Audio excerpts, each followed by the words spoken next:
नमस्कार दोस्तों, मैं हूं शिवम पांडे और आपका स्वागत करता हूं आपके अपने चैनल ट्रिक पॉइंट में। दोस्तों, आज से हम लोग इंडियन ज्योग्राफी की सीरीज को स्टार्ट कर रहे हैं और इंडियन ज्योग्राफी के जितने भी टॉपिक आपकी स्क्रीन पर दिख रहे हैं, सभी को हम लोग एक-एक करके पढ़ेंगे और साथ ही साथ मैं आपको बता दूं कि जहां पर ज़रूरत होगी, वहां पर हम लोग ट्रिक का भी उपयोग करेंगे और चीज़ों को लंबे समय तक याद रखने की कोशिश करेंगे। तो ये सीरीज आपके लिए काफ़ी ज़्यादा महत्वपूर्ण होने वाली है क्योंकि आपके जितने भी डाउट हैं वो सब आसानी से इन वीडियो से क्लियर हो जाने वाले हैं।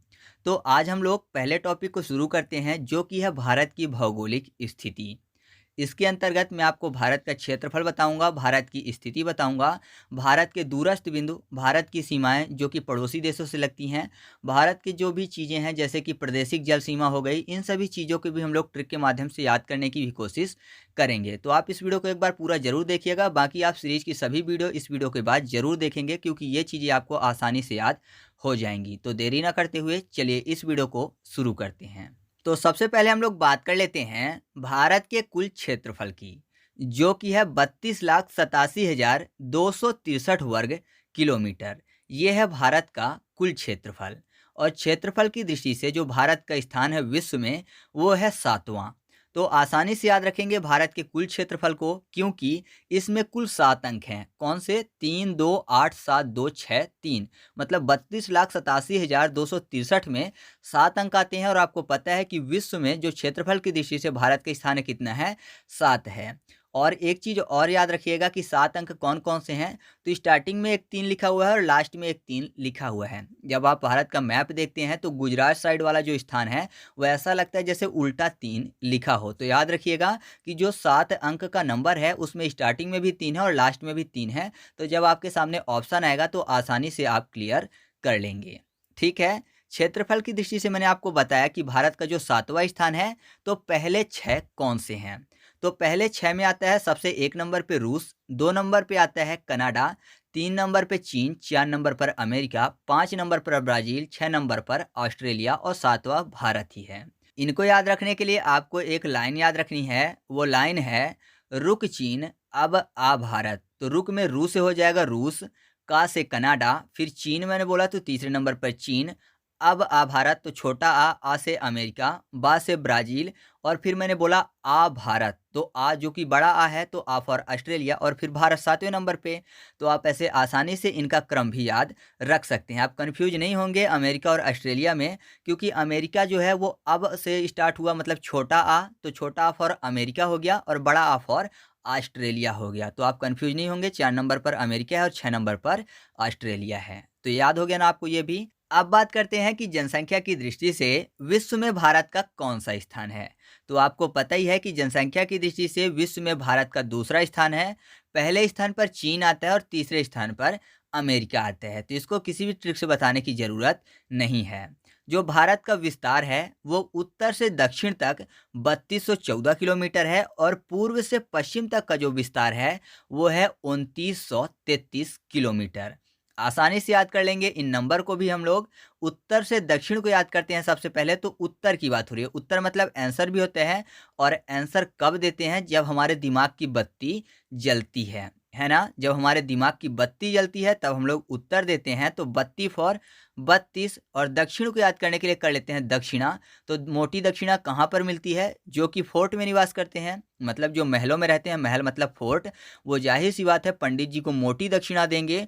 तो फोर्ट में रहने वाले दक्षिणा अच्छी देते हैं, तो फोर्ट फॉर 14। तो आप ऐसे याद रखिएगा कि भारत का विस्तार उत्तर से दक्षिण तक कितना है? 3214 किलोमीटर है। पूर्व से पश्चिम के विस्तार को याद रखने के लिए बहुत ही आसान तरीका है क्योंकि यहाँ पर देखिए पूर्व जो है वो भी पा से स्टार्ट होता है और पश्चिम जो है वो भी पा से स्टार्ट होता है। और यहाँ पर देखिए 2933 में शब्द क्या लिखा हुआ है? 2933। मतलब ये कह सकते हैं कि दोनों सेम हैं। दोनों से आपको क्लियर हो जाएगा 2 और 9 और सेम क्या है? 3 है ना? दोनों एक जैसे हैं, जैसे कि पूर्व और पश्चिम पा से स्टार्ट होता है। तो आप ऐसे याद रखिएगा कि पूर्व से पश्चिम तक का विस्तार कितना है?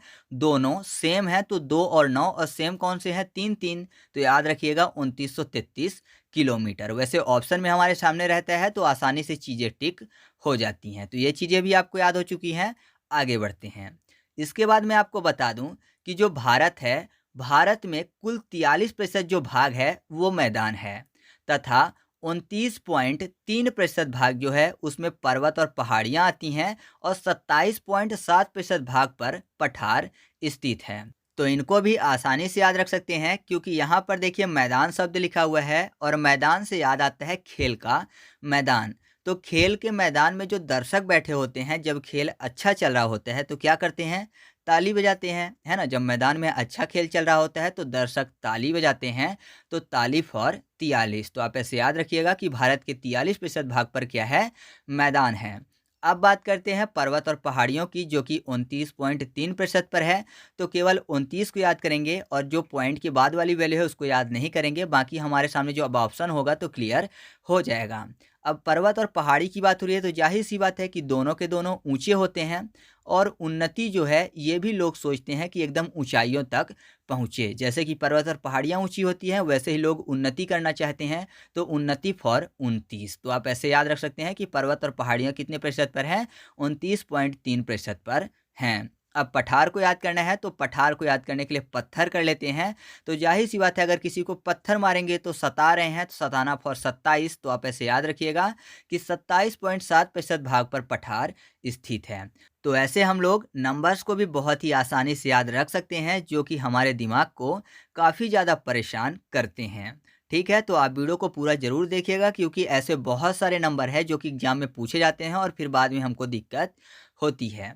साथ ही मैं आपको बता दूं कि भारत का जो क्षेत्रफल है वो संपूर्ण विश्व के क्षेत्रफल का 2.42% है। मतलब पूरे विश्व का जितना क्षेत्रफल होगा उसमें से 2.42% भारत का है। ठीक है, और अगर बात करें भारत की जनसंख्या की तो संपूर्ण विश्व के जनसंख्या का 17.5% है। और ये जो 17.5% है ये 2011 की जनगणना के अनुसार है। मतलब 17.5% जनसंख्या पूरे विश्व की भारत में निवास करती है। ठीक है, तो ये चीज़ें भी आप याद रखिएगा। भारत में वर्तमान में आपको पता ही है कि 28 राज्य हैं और 8 केंद्र शासित प्रदेश हैं। दादर नगर हवेली और दमन दीव 2020 में 26 जनवरी 2020 को एक हो गए हैं, जिस कारण से जो केंद्र शासित प्रदेश की संख्या थी वो 9 से घटकर 8 हो गई है। तो ये कोई अलग से मैं नहीं बता रहा हूँ, ये चीज़ें आपको पता हैं। मैंने कई बार कई सारी वीडियो में आपको ये चीज़ें बताई हैं। इसके बाद हम लोग बात कर लेते हैं भारत के 7 पूर्वी राज्य की, जिनको सेवन सिस्टर के नाम से जाना जाता है।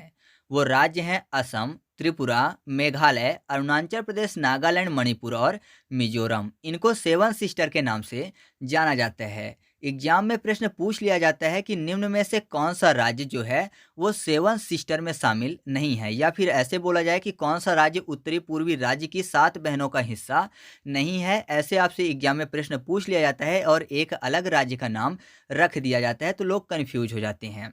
तो हम लोग इनके नामों को भी याद कर लेते हैं, मतलब ये याद कर लेते हैं कि सेवन सिस्टर में कौन कौन से राज्य आते हैं।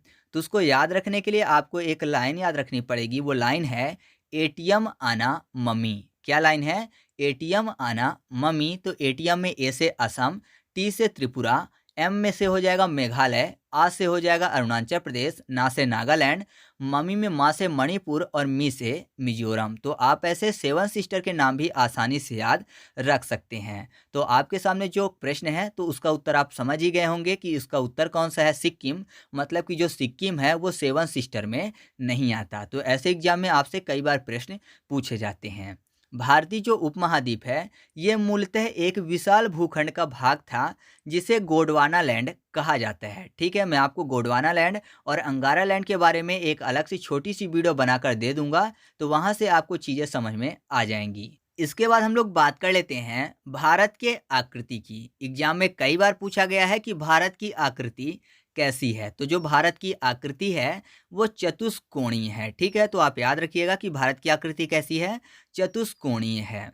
इसके बाद बात करेंगे हम लोग भारत की स्थिति व विस्तार की, और साथ ही साथ हम लोग चर्चा करेंगे कि भारत में समय का निर्धारण कैसे होता है। तो आपको पता है कि जो भारत है वो उत्तरी गोलार्ध पूर्वी देशांतर में स्थित है। आप मैप में देख रहे हैं कि ये जो मैप है इसके ऊपर का भाग क्या कहलाता है, उत्तरी गोलार्ध, और नीचे का भाग क्या कहलाता है, दक्षिणी गोलार्ध है। और अगर ऐसे जो देशांतर वाली लाइनें खींच जाती है तो इधर का साइड जो कहलाता है वो पूर्वी देशांतर कहलाता है, और इधर का जो हिस्सा है वो पश्चिमी देशांतर कहलाता है। मैंने आपको विश्व भूगोल में ये चीज़ें अच्छे से बताई हैं। तो जो देख रहे हैं आप कि भारत जो है कहाँ पर स्थित है, इसी स्थान पर स्थित है। जाहिर सी बात है कि उत्तरी गोलार्ध में स्थित है और पूर्वी देशांतर में स्थित है। भारत का जो मुख्य भाग है वो 8 डिग्री 4 मिनट उत्तरी अक्षांश से लेकर 37 डिग्री 6 मिनट उत्तरी अक्षांश तक है, तथा 68 डिग्री 7 मिनट पूर्वी देशांतर से लेकर 97 डिग्री 25 मिनट पूर्वी देशांतर तक भारत स्थित है। अगर इनको याद रखना है कि कहाँ से कहाँ तक है, मतलब कौन से अक्षांश से लेकर कौन से अक्षांश तक है और कौन से देशांतर से लेकर कौन से देशांतर तक है, तो इसको याद रखने के लिए आप इन नंबर को एक दूसरे के नीचे लिख लीजिए। 8 डिग्री 4 मिनट के नीचे आप लिख लीजिए 37, दो दो अंक रखेंगे, और 68 के नीचे आप लिख लीजिए 97। अब देखिए कि 7 एक कितना होता है, 8, 3 एक 4, ठीक है। तिर्यक साइड अगर आप देखेंगे तो +1 करेंगे तो 3 एक 4 हो जाएगा, 7 एक 8 हो जाएगा। दूसरे वाले में देखिए ऊपर से नीचे की तरफ आते हैं तो 6 एक 7 और 8 एक 9, तो सिंपल सा +1 करेंगे तो आपके सामने जो ऑप्शन +1 में सही बैठेगा वही सही जवाब होगा, ठीक है। तो एग्जाम में प्रश्न पूछा जाएगा तो आप ऐसे याद रख लेंगे बहुत ही आसानी से। इसके बाद हम लोग बात करते हैं कि भारत में समय का निर्धारण कैसे किया जाता है। तो आपको पता है कि पूरे विश्व में जो समय का निर्धारण है वो किया जाता है जीएमटी से। जीएमटी मतलब ग्रीनविच मीन टाइम। इसके आधार पर संपूर्ण विश्व में समय का आकलन किया जाता है। और जब विश्व भूगोल की वीडियो हम लोगों ने देखी थी तो उसमें मैंने आपको बताया था कि 1 डिग्री देशांतर रेखा बराबर 4 मिनट होते हैं। तो 15 डिग्री देशांतर रेखा बराबर कितना हो गया, 60 मिनट, ठीक है। 1 डिग्री देशांतर 4, तो 15 गुणे 4 बराबर 60 मिनट, मतलब 1 घंटा। 0 डिग्री देशांतर रेखा मतलब कि समय रेखा से आगे जो देश होते हैं, मतलब पूर्वी देशांतर में जो देश स्थित होते हैं उनके लिए समय प्लस होता है, और जो पश्चिमी देशांतर मतलब 0 डिग्री देशांतर से पीछे होते हैं देश, उनके लिए समय माइनस होता है। जब भी समय निकालते हैं तो आप याद रखिएगा कि जो पूर्व साइड है यानी 0 डिग्री देशांतर से जो पूर्व में देश स्थित हैं उनके लिए प्लस, और जो पश्चिम में स्थित हैं उनके लिए माइनस। बस अगर आपको इतनी चीज़ें पता है तो चाहे किसी भी देश का आपसे पूछ लिया जाए देशांतर देकर तो आप आसानी से क्लियर कर लेंगे कि वहाँ पर कितने बज रहे होंगे। अब चलिए थोड़ा सा हम लोग देखते हैं कि कैसे इन चीज़ों को निकाल सकते हैं। मैंने आपको पहले ही एक चीज़ बताया है कि 1 डिग्री देशांतर बराबर 4 मिनट और 15 डिग्री देशांतर बराबर 60 मिनट होते हैं। तो ऐसा समझिए कि कोई भी देश है या फिर 0 डिग्री जो देशांतर रेखा है वहाँ पर रात्रि के 12 बजे हुए हैं, ठीक है। रात को 12 बजे हुए हैं 0 डिग्री देशांतर पर। तो अगर पूर्वी देशांतर की बात करें, ठीक है, तो पूर्वी देशांतर में मान लीजिए कोई भी देश 15 डिग्री देशांतर में स्थित है पूर्व साइड, तो 15 डिग्री देशांतर में है मतलब 60 मिनट आगे होगा। अर्थात जब रात्रि के 12 बज रहे हैं 0 डिग्री देशांतर पर, तो यहाँ पर यानी 15 डिग्री देशांतर में जो देश स्थित है पूर्व साइड, वहाँ पर रात्रि के 1 बज रहे होंगे, ठीक है। अगर कोई देश 30 डिग्री पूर्वी देशांतर में स्थित है तो वहाँ पर रात्रि के 2 बज रहे होंगे, और अगर 45 डिग्री पूर्वी देशांतर में स्थित है तो वहाँ पर रात्रि के 3 बज रहे होंगे। मैंने आपको बताया है 15 डिग्री बराबर 1 घंटा होता है, तो ऐसे टाइम बढ़ता चला जाएगा। लेकिन अगर कोई भी देश 0 डिग्री देशांतर के पीछे मतलब पश्चिमी देशांतर पर स्थित है, तो मान लीजिए 15 डिग्री पर स्थित होगा तो 1 घंटे पीछे यानी कि रात्रि को 12 बज रहे हैं अगर 0 डिग्री देशांतर पर, तो 11 बज रहे होंगे 15 डिग्री पश्चिमी देशांतर पर।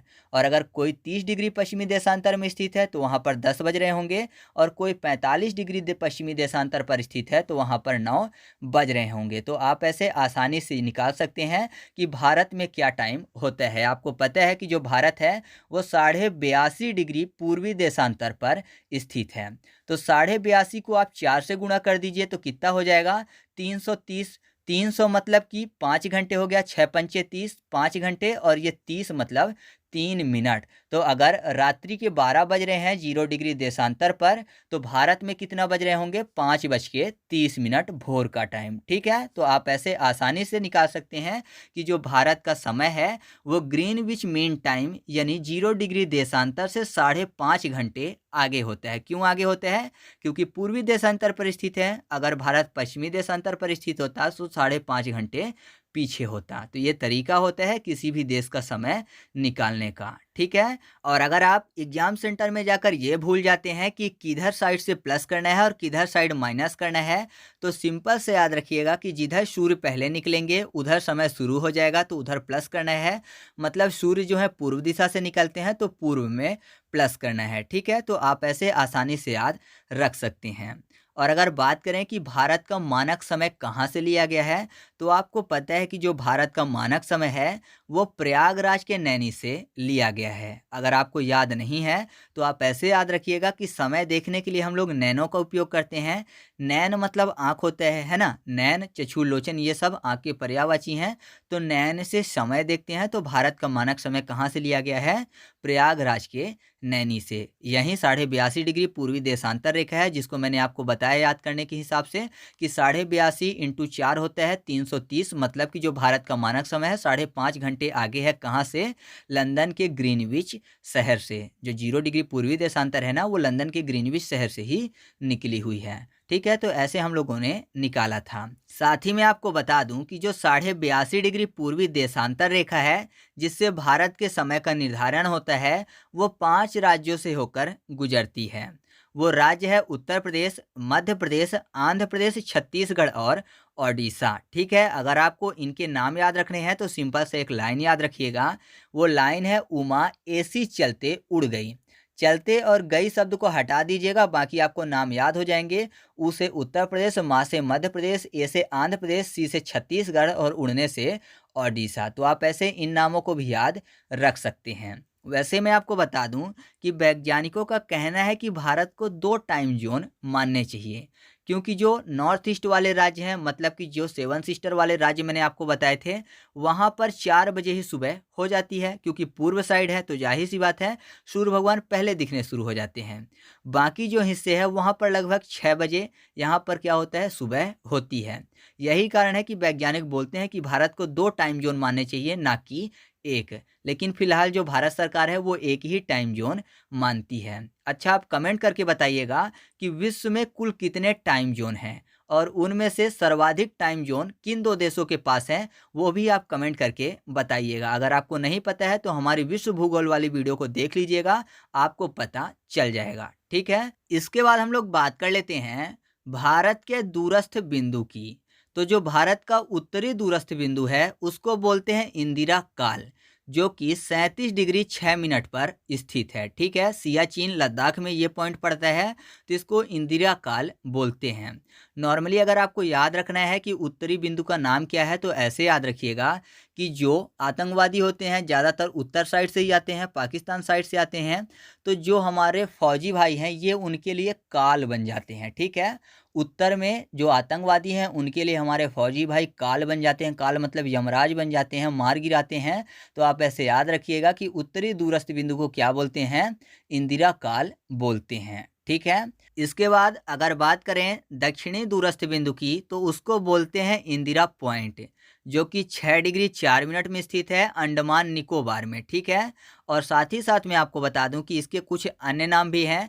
पार्सन पॉइंट के नाम से भी इसको जाना जाता है, लॉ ही चिंग के नाम से भी जाना जाता है और पिग्मेलियन पॉइंट के नाम से भी जाना जाता है। तो आप ये नाम भी साथ में याद रखिएगा। अगर आपको याद नहीं होता है कि दूरस्थ बिंदु जो दक्षिण साइड है उसको क्या बोलते हैं, तो यहाँ पर देखिए इंदिरा में आपको शब्द मिल जाएगा इंद्र और दक्षिण में आपको शब्द मिल जाएगा दक्षिण, मतलब छीनने की बात हो रही है। तो आपको पता होना चाहिए कि एक बार कर्ण के पास इंद्र भगवान गए थे और कर्ण का कवच कुंडल छीन लिया था, या फिर ऐसा कहिए कि दान के रूप में कवच कुंडल मांग लिया था। किससे? कर्ण से। तो आप ऐसे याद रखिएगा किसने मांगा था? इंद्र ने।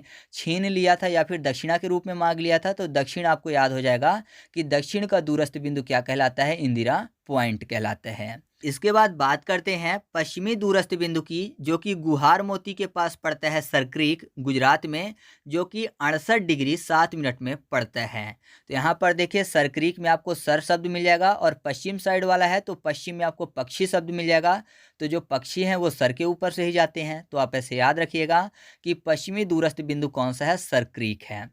अब बचता है केवल और केवल पूर्वी दूरस्थ बिंदु, जो कि है किबीथु, 97 डिग्री 25 मिनट में स्थित है। अगर ऑप्शन में किबीथु नहीं होते हैं तब ऑप्शन में होगा वालांगू। ठीक है, तो दो में से एक ही होंगे। ऐसे आपको नाम याद रखना है, तो ऐसे याद रखिए कि ये जो दोनों नाम हैं थोड़े से अलग लग रहे हैं, जैसे कि चाइना टाइप के। ठीक है, तो आपको पता है पूर्व साइड में चाइना देश स्थित है, तो सिंपल सा आप याद रखिएगा। ठीक है, तो आपको ये पॉइंट भी आसानी से याद हो चुके हैं। इसके बाद हम लोग बात कर लेते हैं भारत के सीमावर्ती और पड़ोसी देशों की। तो भारत के सीमावर्ती देश, या फिर ये कहिए कि भारत के स्थलीय सीमा वाले देशों की जो संख्या है वो 7 है, जिनमें पाकिस्तान भी आता है, अफगानिस्तान, चीन, नेपाल, भूटान, बांग्लादेश और म्यांमार। ये 7 देश आते हैं जिससे भारत की स्थलीय सीमा लगती है। ठीक है, और अगर बात करें कि भारत के कुल पड़ोसी देश कितने हैं, तो उसमें सीमावर्ती देश भी आ जाएंगे और जलीय सीमा वाले देश भी आ जाएंगे। तो पड़ोसी देशों की जो संख्या हो जाएगी वो 11 हो जाएगी। नॉर्मली आपको बुक में 9 मिलती है। ठीक है, 9 कौन कौन से हैं पहले मैं वो बता देता हूँ, और 2 कौन से अलग हैं जिनसे जलीय सीमा भी लगती है, तो वो भी मैं आपको बताऊंगा। तो 7 ये देश हो गए जिससे सीमावर्ती देश लगती है। कौन कौन से? पाकिस्तान, अफगानिस्तान, चीन, नेपाल, भूटान, बांग्लादेश और म्यांमार। 2 देश हो गए श्रीलंका और मालदीव। ठीक है, ये भी पड़ोसी देश हैं। और 2 और देश हैं, वो है इंडोनेशिया और थाईलैंड। इनसे भी भारत की जलीय सीमा लगती है। और अगर आपसे पूछा जाता है कि कुल ऐसे कितने देश हैं जिससे भारत की जल और स्थल दोनों की दोनों सीमाएं लगती हैं, तो वो 3 हैं, बांग्लादेश, म्यांमार और पाकिस्तान। ठीक है, तो आप चाहें तो इस पॉइंट को भी याद रख सकते हैं। साथ ही मैं आपको बता दूं कि भारत के 18 यानी 16 राज्य और 2 केंद्र शासित प्रदेश, जिसमें जम्मू कश्मीर और लद्दाख हैं, इनकी सीमाएं पड़ोसी देशों के साथ लगती हैं। ठीक है, वो लिस्ट आपको मिल जाएगी कि किस राज्य की सीमा किसके साथ लगती है, जब हम लोग आगे चर्चा करेंगे। मैं आपको बता दूं कि सबसे ज़्यादा बांग्लादेश के साथ 4096.7 किलोमीटर की सीमा टच होती है, जिसमें भारतीय राज्य असम, मेघालय, मिजोरम, त्रिपुरा और पश्चिम बंगाल की सीमा लगती है। दूसरा है चीन, जिसके साथ 3488 किलोमीटर की सीमा लगती है, जिसमें लद्दाख, सिक्किम, हिमाचल प्रदेश और अरुणाचल प्रदेश की सीमा टच होती है। पहले जम्मू कश्मीर टच होता था, लेकिन अब लद्दाख बन गया है, तो लद्दाख टच होता है। और साथ ही साथ उत्तराखंड भी इससे टच होते हैं। तीसरा है पाकिस्तान, जिसके साथ सर्वाधिक सीमा लगती है 3 नंबर पे 3323 किलोमीटर, जिसमें भारतीय राज्य गुजरात, राजस्थान, पंजाब, जम्मू कश्मीर और लद्दाख की होती है। ठीक है, इसके बाद नेपाल है चौथे नंबर पर 1751 किलोमीटर के साथ, जिससे भारतीय राज्य उत्तर प्रदेश, बिहार, सिक्किम, उत्तराखंड और पश्चिम बंगाल की सीमा लगती है। फिर म्यांमार है 1643 किलोमीटर की सीमा इससे लगती है, नागालैंड, मिजोरम, मणिपुर और अरुणाचल प्रदेश की। फिर भूटान है, जिससे 699 किलोमीटर की सीमा लगती है, सिक्किम, असम, अरुणाचल प्रदेश और पश्चिम बंगाल की। और लास्ट बचता है अफगानिस्तान, जिससे सबसे कम 106 किलोमीटर की सीमा लगती है, वो है लद्दाख की। या फिर ये बोलिए कि पीओके की, पाकिस्तान अधिकृत कश्मीर की बात कर लें। ठीक है, जो कि नॉर्मली लद्दाख का हिस्सा है, तो ये जो है यही अफगानिस्तान के साथ टच होता है 106 किलोमीटर में। और अगर आपको ये याद रखना है कि किस देश के साथ कौन से क्रम में सीमा टच होती है, तो उसके लिए आपको एक लाइन याद रखनी पड़ेगी। वो लाइन है, मैंने बचपन से एमबीए किया, जिसमें बचपन और एमबीए को ध्यान में रखना है। जिसके साथ आपको एक और चीज़ याद हो जाएगी, भारत के सीमावर्ती या फिर स्थलीय देशों के नाम भी। तो बचपन में बा से बांग्लादेश, चा से चीन, पा से पाकिस्तान, ना से नेपाल, एम से म्यांमार, फिर बी से भूटान और ए से अफगानिस्तान। तो बचपन में जो बा है, बा से बांग्लादेश जो है इसके साथ सबसे ज़्यादा सीमा। इसके बाद दूसरे नंबर पे चीन है, इसके साथ सीमा टच होती है। फिर पाकिस्तान है, फिर नेपाल है और सबसे अंत में अफगानिस्तान है, इससे सबसे कम यानी 106 किलोमीटर की सीमा टच होती है। ठीक है, तो आप चाहें तो ऐसे भी इनके नाम याद रख सकते हैं। ठीक है, इसके बाद हम लोग बात कर लेते हैं कि पड़ोसी देशों से लगा हुआ सबसे संबद्ध राज्य कौन सा है। जैसे मैंने आपको बताया कि बांग्लादेश के साथ असम, मेघालय, मिजोरम, त्रिपुरा और पश्चिम बंगाल की सीमा लगती है, लेकिन सबसे ज़्यादा किस राज्य की सीमा लगती है ये मैं आपको बताने जा रहा हूँ। नॉर्मली आपको बुक में लिखा हुआ नहीं मिलेगा। तो बांग्लादेश के साथ जो सबसे ज़्यादा सीमा लगती है वो है पश्चिम बंगाल की, चीन के साथ लद्दाख की लगती है, पाकिस्तान के साथ राजस्थान की लगती है, नेपाल के साथ बिहार, म्यांमार के साथ मिजोरम, भूटान के साथ असम और अफगानिस्तान के साथ लद्दाख की सीमा लगती है। तो आप चाहें तो साथ ही साथ इन चीज़ों को भी याद रख सकते हैं। साथ ही मैं आपको बता दूं कि भारत और चीन के बीच जो सीमा रेखा है उसको बोला जाता है मैकमोहन सीमा रेखा। ठीक है, यह जो सीमा रेखा है इसका निर्धारण 1914 में शिमला में किया गया था।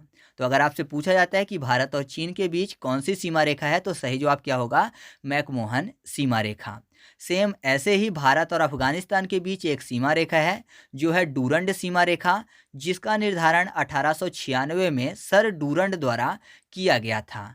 अब यह रेखा पाकिस्तान और अफगानिस्तान के बीच है। हालांकि अफगानिस्तान जो है वो लद्दाख से थोड़ा सा टच होता है, तो वहाँ पर भारत के साथ भी है। तो ये चीज़ भी आप याद रखिएगा। एक चीज़ मैं आपको और बता दूं कि भारत और पाकिस्तान के बीच रेड क्लिफ सीमा रेखा है जो कि 15 अगस्त 1947 को सर सीजे रेड क्लिफ द्वारा निर्धारित किया गया था।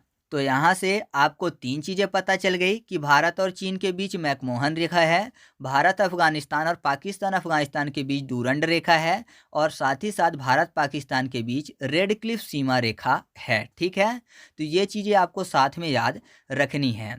एक चीज़ मैं आपको और बता दूं कि जो भारत है उसका सबसे निकटतम समुद्री पड़ोसी कौन सा है, तो वो है श्रीलंका। ठीक है, तो ये पॉइंट भी आपको साथ में याद रखना है। अब हम लोग बात कर लेते हैं प्रादेशिक समुद्री सीमा की। भारत जो है वो हिंद महासागर में सबसे लंबी तटरेखा वाला देश है। दुनिया के सभी देशों को समुद्री अधिकार प्राप्त हैं। 1982 में संयुक्त राष्ट्र संघ द्वारा एक बैठक की गई थी जिसके अंतर्गत यूएनसीओएलओएस के जो सदस्य देश थे, मतलब यूएनसीओएलओएस का मतलब होता है United nation convention on the law, इसके जो सदस्य देश थे उनको 4 प्रकार के अधिकार दिए गए थे। ठीक है, जिनमें मुख्य रूप से 3 थे और जो चौथा था वो सभी के लिए था। तो भारत के लिए भी वही चीज़ लागू होगी। तो मैं आपको बता दूं कि उनमें से पहला था भारत की या फिर किसी भी देश की प्रादेशिक जल सीमा या फिर समुद्री सीमा, जो कि उस देश के प्रादेशिक जल सीमा तटरेखा से, मतलब उस देश की तटरेखा से 12 एनएम की दूरी तक होता है। एनएम मतलब क्या होता है? न्यूटिकल मील, मतलब समुद्री मील, जो कि 1 एनएम बराबर होता है 1.85200 किलोमीटर। तो चाहे बात करें भारत की या फिर किसी भी देश की, तो उसके तट से 12 एनएम की जो दूरी होती है वहाँ तक उस देश को पूर्ण अधिकार होता है। ठीक है, तो भारत को भी 12 एनएम तक पूर्ण अधिकार है, उतने में वो चाहे तो कुछ भी कर सकता है, कोई भी रोक टोक नहीं है। इसके बाद जो दूसरा पॉइंट है वो है अविच्छिन्न मंडल या फिर संलग्न क्षेत्र भी इसको बोलते हैं। इसकी जो दूरी होती है वो आधार रेखा मतलब तट की बात हो रही है, तट से कितनी होती है? 24 एनएम तक। मतलब 12 कौन सा हो गया? प्रादेशिक जल सीमा वाला, प्लस 12 तो 24 एनएम हो गया। इस क्षेत्र में जो कोई भी देश है वो अपना राजकोषीय अधिकार, सीमा शुल्क, प्रदूषण नियंत्रण से संबंधित अधिकार उसको दिया जाता है। अगर बात करें भारत की, तो भारत को भी 24 एनएम तक राजकोषीय अधिकार है, सीमा शुल्क एकत्रित करने का अधिकार है और प्रदूषण नियंत्रण से संबंधित अधिकार दिए गए हैं। ध्यान बस आपको इतना देना है कि 12 जो प्रादेशिक जल सीमा था वो भी इसमें इंक्लूड है। 12 + 12 24 है, ना कि 12 के बाद 24 है। ठीक है, इसके बाद जो तीसरा पॉइंट है वो है अनन्य आर्थिक क्षेत्र। जो अनन्य आर्थिक क्षेत्र होता है वो आधार रेखा से 200 एनएम तक होता है। फिर से आपको ध्यान देना है कि 12 कौन सा? प्रादेशिक जल सीमा वाला, उसके बाद 12 अविच्छिन्न मंडल वाला, तो 24 हो गए, और फिर अतिरिक्त 176, तो टोटल 200 एनएम हो गया। तो 200 एनएम तक इस क्षेत्र के अंतर्गत सभी देशों को खनिज संपदा, सागरी जल शक्ति, सागरी जीव आदि के सर्वेक्षण, विदोहन, संरक्षण या फिर वैज्ञानिक अनुसंधान या फिर नए द्वीपों के निर्माण का अधिकार है। ठीक है, मतलब जैसे कि भारत है ना, तो भारत अपने 200 एनएम तक ये चीज़ें कर सकता है, दूसरा देश उसके अंतर्गत नहीं आएगा। ठीक है, तो ये चीज़ आप समझिएगा। और मैं आपको बता दूं कि भारत का जो अनन्य क्षेत्र है वो लगभग 2.20 मिलियन वर्ग किलोमीटर तक फैला हुआ है। एक चीज़ आपको और याद रखना है कि भारत का सबसे बड़ा तेल एवं प्राकृतिक गैस का जो क्षेत्र है, लगभग 65% क्षेत्र इसी के अंतर्गत आता है। तो ये चीज़ें आपको जाननी जरूरी हैं। इसके बाद जो चौथा पॉइंट होता है वो बोला जाता है उच्च सागर क्षेत्र। तो जो कोई भी देश है वो 200 एनएम के बाद जो भी क्षेत्र बचता है उसका वो कहा जाता है उच्च सागर क्षेत्र, और इस पर सभी राष्ट्रों का अधिकार होता है। तो जैसे भारत को ही देख लें तो भारत के 200 एनएम के बाद सभी राष्ट्रों का अधिकार है, ना कि वो भारत के हिस्से में है, ठीक है, ना ही किसी देश के हिस्से में है, वो सभी के हिस्से में आता है। तो ये चीज़ें याद रखिएगा। थोड़ा सा नॉर्मली मैं आपको समझा देता हूँ कि 12 एनएम तक प्रादेशिक जल सीमा है, 12 + 12 यानी 24 एनएम तक संलग्न क्षेत्र मंडल है, 24 + 176 यानी 200 एनएम तक अनन्य आर्थिक क्षेत्र है, और 200 एनएम से अधिक वाला जो क्षेत्र है उसको उच्च सागर बोलते हैं। इस पर सभी देशों का अधिकार होता है। तो इतनी चीज़ें आपको समझनी है। इसके बाद हम लोग बात कर लेते हैं कर्क रेखा पर स्थित भारतीय राज्यों की। तो आपको पता है कि कर्क रेखा लगभग भारत के बीचों बीच से गुजरती है, ठीक है। आपने ग्लोब में पढ़ा था कि जो ग्लोब के बीचों बीच रेखा खींची जाती है उसको बोलते हैं भूमध्य रेखा। 23.5 डिग्री नॉर्थ में खींची गई रेखा को बोलते हैं कर्क रेखा, और 23.5 डिग्री साउथ में खींची गई रेखा को बोलते हैं मकर रेखा। तो जो कर्क रेखा होती है वो लगभग भारत के बीचों बीच से गुजरती है, जिसमें आता है गुजरात राज्य, राजस्थान, मध्य प्रदेश, छत्तीसगढ़, झारखंड, पश्चिम बंगाल, त्रिपुरा और मिजोरम। यानी इन राज्यों की संख्या कितनी है? 8। कर्क रेखा भारत के 8 राज्यों से गुजरती है। लेकिन अगर आपसे पूछा जाता है कि भूमध्य रेखा भारत की कितनी दूरी से गुजरती है, तो मैं आपको बता दूं कि जो भूमध्य रेखा है वो 876 किलोमीटर दूरी से गुजर जाती है, ठीक है। तो ये चीज़ आप याद रखिएगा। अगर आपको इन राज्यों के नाम याद रखने हैं कि किन किन राज्यों से कर्क रेखा गुजरती है, तो उसके लिए आपको एक लाइन याद रखनी पड़ेगी, गमछा झार मित्र पर। तो गमछा में गा से हो जाएगा गुजरात, मा से हो जाएगा मध्य प्रदेश, छा से छत्तीसगढ़, फिर झार मित्र पर झार फॉर झारखंड, मित्र में मी से हो जाएगा मिजोरम, त्रा से त्रिपुरा, पा से पश्चिम बंगाल और रा से राजस्थान। तो इस तरीके से आप कर्क रेखा पर स्थित राज्यों के नाम भी याद रख सकते हैं। साथ ही साथ मैं आपको बता दूं कि भारत की कुल स्थलीय सीमा की जो लंबाई है वो है 15,200 किलोमीटर। इसके अलावा जो कुल तटीय भाग की लंबाई है वो है 7516.6 किलोमीटर, परंतु कुल मुख्य भूमि की जो लंबाई है वो होती है 6100 किलोमीटर, ठीक है। जो मुख्य भूमि है उसके तटीय भाग की लंबाई 6100 किलोमीटर है, लेकिन अगर जो द्वीप हैं उनके भी तटीय भाग की लंबाई जोड़ दी जाए तो टोटल कितना हो जाता है? 7516.6 किलोमीटर हो जाते हैं। तो अगर बात करें कि भारत के सीमा की कुल लंबाई कितनी है, तो 15,200 किलोमीटर प्लस 7516.6 किलोमीटर, मतलब टोटल हो जाएगा 22,716.6 किलोमीटर। ये है कुल सीमा की लंबाई, स्थल प्लस जल, ठीक है। तो ये चीज़ भी आप याद रखिएगा। साथ ही साथ मैं आपको बता दूं कि अगर आपसे पूछा जाता है कि सबसे लंबी तट रेखा वाला राज्य कौन सा है, तो वो होगा गुजरात, ठीक है, और दूसरे स्थान पर होगा आंध्र प्रदेश।